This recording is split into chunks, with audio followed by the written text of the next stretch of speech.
So that's where I started working on really documenting exclusively the old building roofs, the daily life scene that I could witness. So this was my next project, city concrete stories. Sorry. So here the main focus is actually the people, but because I don't want to be the main thing, the tough thing about this series is about I didn't want to break too much intimacy, because although those areas are not totally private, they are semi-private because it's mostly people from one building that will go there. It's just like there is no boundaries. Maybe there is one rooftop for a big building, maybe 20 different homes sharing that rooftop. So it's not like it belongs to only me, it belongs to kind of everyone, but still it's a semi-private area. So I didn't want to do close-up or show very obviously just without the consent of people what they were doing. So my main motivation was just to show the small daily life scenes without focusing too much on the individual people, but showing the large scale of the building and the surrounding, giving more context. So that's why here, all of the photo, the subject is the people, but the people only occupy a very small part of the picture. Because for me, the main point was to show the different kind of scenes, daily life scenes, actions, rather than individual people that you could recognize. So the outcome is this series where you have many. I witnessed many kind of things. Like the most common thing you could see in rooftops is, of course, people drying their clothing. It's smoking a cigarette. But some more surprising thing, like walking their dogs on top of rooftops. I don't know how they do for the poo or the pee, but yeah. Of course, children playing is a very, very big thing happening. Also, drying, like the one on the corner there. The little girl, she's collecting some drying orange peels.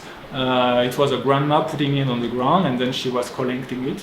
And I heard, but I didn't take photo of it, but I heard that a while ago there was people trying shark fin on the rooftop. But after there was a kind of crackdown about this. It was in Shenzhen. There was one building where it was happening, but it was before I started this series. But that's just to illustrate that so many things can happen in this in rooftops. And I remember going once during doing the Wild Concrete series. I was in Shenzhen looking for rooftops in old building, and I remember I tried to get on top, and there was an angry dog coming at me, and I suspect that behind this door there was some people drying some illegal seafood, or shark fin. So yeah, some. But I think this has stopped because there is a lot of crackdown against shark fin recently. You can even see the MTR commercial against it. So yeah, but yeah, it's just to show that Hong Kong is a place with such a limited amount of space inside the home of people that they have to come up with idea of how to use the public space or the semi-public space like on rooftop. So I think it's this kind of thing that you witness on rooftop is quite unique and very illustrate what is Hong Kong, the life of Hong Kong people in the middle of, the most popular district of the city. Also, the question about the cropping is the first time you ever cropped. Yeah, you're right. Before that, I was basically taking the photo as it is. So all these are just like when you take the photo, it's roughly that format. So here it's portrait, over there it's landscape. But I was just focused. I was just taking the photo as they are. But while doing this series, because I cannot control the action, I cannot say to the people, "Oh, it would be good if you be there." So I end up having a very big problem of how to make the image compelling with the normal portrait photos. And so I heard about this photographer represented by Sarah Fan Ho, which is a great photographer from Hong Kong, from Shanghai, but he lived in Hong Kong in the 50s and 60s. And I learned that all of his photos were taken in square format, but all of them, if you look at an exhibition, they are all in very, very like dramatic landscape or very narrow vertical shape, because for him he said it in a way like the photography can to burst twice. There is the moment the photographer presses the shutter and the moment the photographer chooses the crop. And this really kept in my mind and helped me a lot for this series, because if I just kept stuck with my own way of doing photos, I would struggle to have a compelling result. But here really helped me to put the focus on the people, although the people is a very small part of the picture. And without cropping the photo, it's almost impossible. And also, I really love the fact that it's also bringing another element. It's showing the compactness of the city and the verticality of the city. So it was very necessary, and I think a very good move to move to that kind of format. And each of the photo in this book, that you can see here, have different kind of cropping, except those two that you can see here, because this one I actually take them more recently, and after doing so many very long vertical crop, I wanted to explore a bit of a square format. But it's really not, most of the series is really done in this kind of vertical shape. So that we started showing this work just last year. We did a book about it. Yeah, it's here. So there is a full collection of daily life scenes. I can show you maybe the very first photo that I took about it. It was a bit by chance. It's a bit small, but I will kind of try to show it here. You can see a small dot here. I mean, some silhouette. It's someone who is fixing his antenna in a very early morning. So I was on a rooftop initially for shooting some blue moment photos, I think. And it was just a scouting, basically. I didn't intend to take any photo of people, but I just saw this scene and found it very beautiful and very unique in a way. So it gave me the impulse of looking for more of this kind of scenery. So going more on rooftops and trying to capture these scenes. For this concrete story, you see the trees when you're walking around, right? Yeah. So for this particular series, isn't it a bit, did you find it was harder because you actually have to be up there and you don't know what you will see, what you will find? It's true. It's like from all of my series, it's about going to many places and discovering many things happening which are there, always there. For this series, but many times, because I will go sometimes some days on one rooftop and see nothing around me, and while some of the days there will be something happening. So this series is not about going to many different places, it's about going back and back to the same place and waiting for things happening, because I have no control on what's happening. I just know that if it's a very hot day or a very rainy day, no one will be outside, but and I also like, for composition, I like to go more like around the sunset time. Like you can see some of them are taken at sunset because it creates beautiful lights. So I would prefer going there during that time, but yeah, you never know what will happen. And that's what I love too. It's you never know what you will get. And that's the poetry of it, I think. So Romain, mostly you talked about doing the shots in sunset light. Yeah. You never did it in the sunrise? That very first one was taken at sunrise, the very first one, but that's the only one. Because you're not a morning person? Yeah, I'm not a morning person, I must admit. It was just, it's actually why I was on the sunrise on that in the beginning was that rooftop. Many of the rooftops I go are places which basically you don't have it's all buildings and buildings with some kind of sometimes activity which is related. Like I know that building was on top of many sauna and bars, and it's like a place where you don't want to be at night basically. So I didn't want to go at sunset. I go in the morning because I knew there would be no one there, and that's why I got there at sunset. But otherwise, the other building I would go is either residential or it's a commercial building, but going there at the sunset is just as good as the sunrise. Right, the light is the same too. Yeah, it's the same. Of course, it will create different scenes because one is shining from here, the other one shining from there. But the point is, because I cannot control my subject, it doesn't matter. It's just about what's happening there. But although I think there might be as much activity in the morning, in the early morning, than in the evening, because people here wake up quite early, especially old people. They wake up very early and they will Tai Chi in the morning, or they will try to, if they see it's sunny, they will hang out clothing. So I think potentially you could do the full service at some right? If you feel like waking up very early. I remember one of your photos as a little girl learning martial arts on the rooftop. I mean, there's one, it's not martial arts, but she's Tai Chi. doing another activity. Some Tai Chi movement, it's... So you should have a very long lens, right? Because if you were only going up to say 5 or 6 rooftops, and then you want to capture a variety. The main point is having a rooftop where I have many other smaller rooftops in view, and so I have more chance to discover something happening. And so I'm usually quite far, so I need this to exist. Very cool.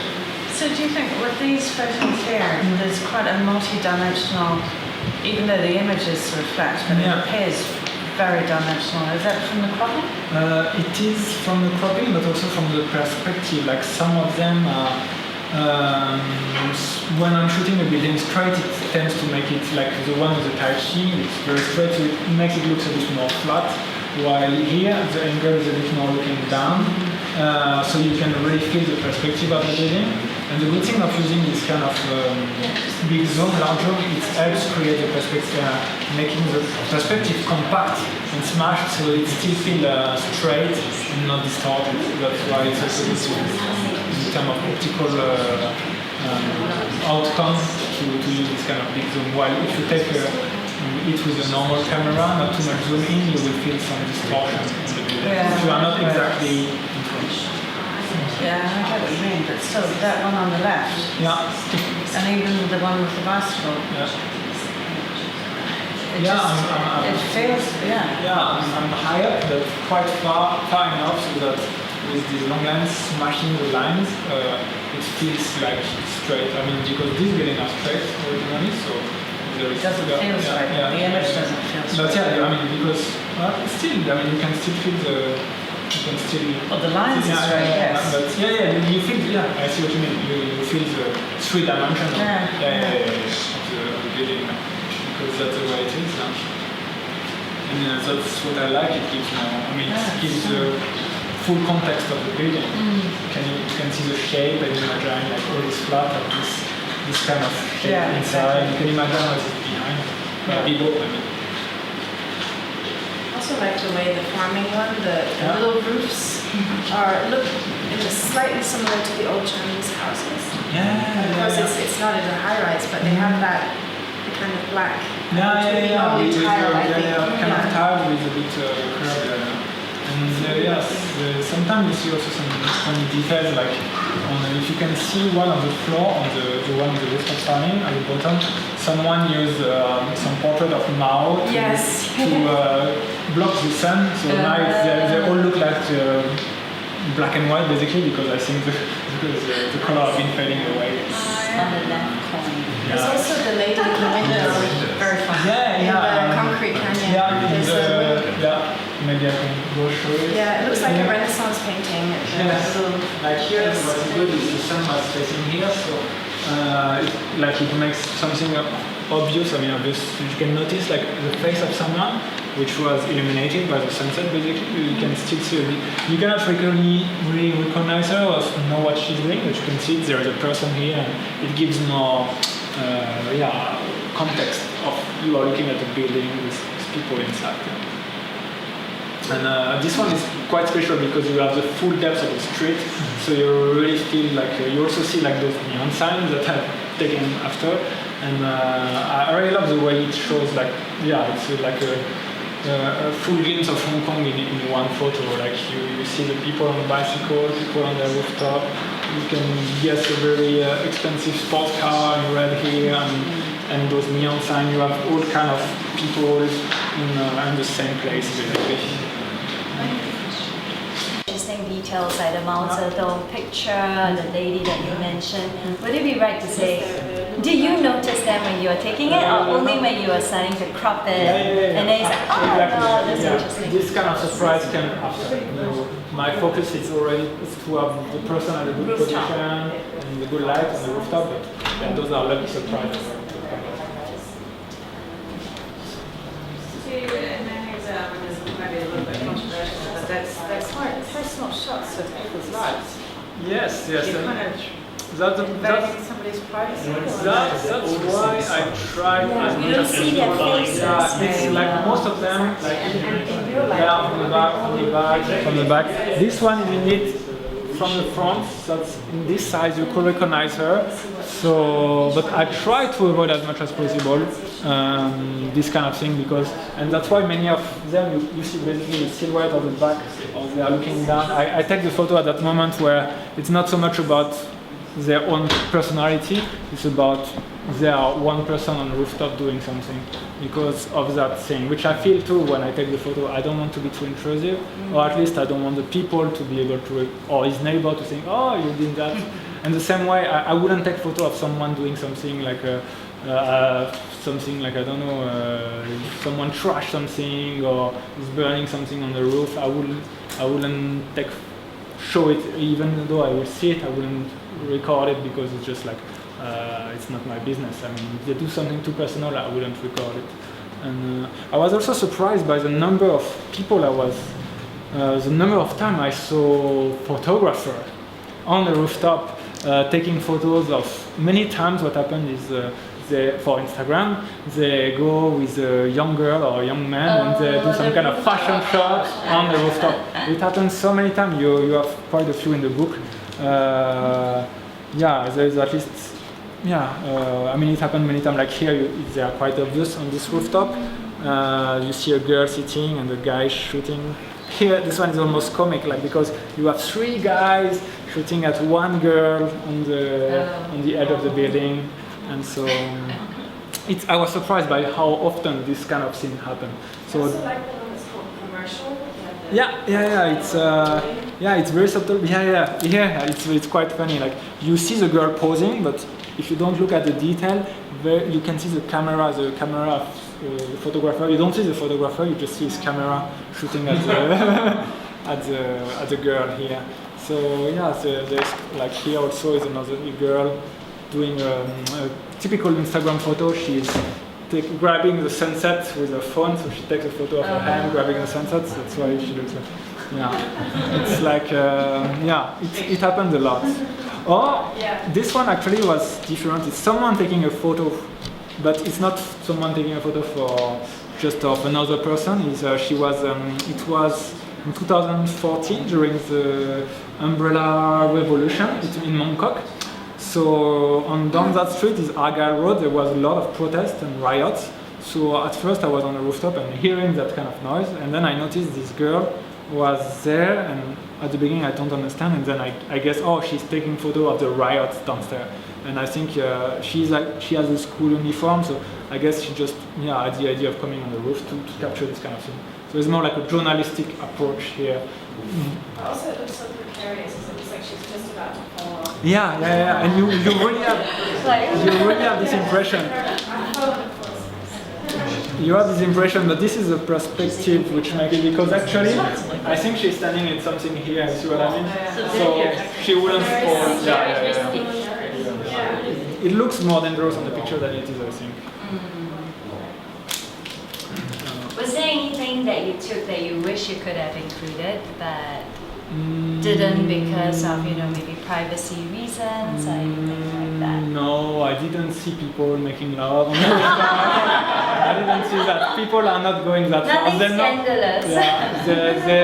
Still people have the consciousness that they are on a rooftop, but there is hundreds, maybe sometimes thousands of people looking at them, so they wouldn't do something too crazy.